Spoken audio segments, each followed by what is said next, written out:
সবাইকে JBS tuition সেন্টারে স্বাগত জানাচ্ছি। আজকে থেকে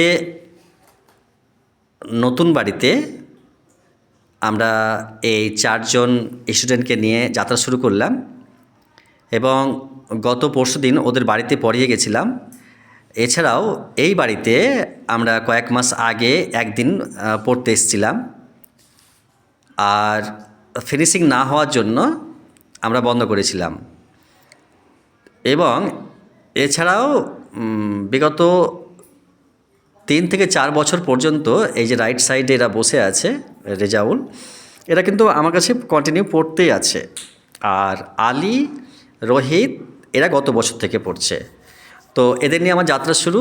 দেখা যাক আমরা কতটা কি এবছর পড়া করতে পারি। আশা রাখছি যে ভালোভাবেই আমরা করব এবং আরও 2-1জন স্টুডেন্ট পড়তে আসতে পারে এখানে। তো ততক্ষণ পর্যন্ত আমরা সেই দৃশ্যাবলী কীভাবে আমরা আপলোড করি এবং কতটা কী পড়া পারে সেই যা আশা নিয়ে আমরা কিন্তু যাত্রা শুরু করলাম। ওকে, ধন্যবাদ।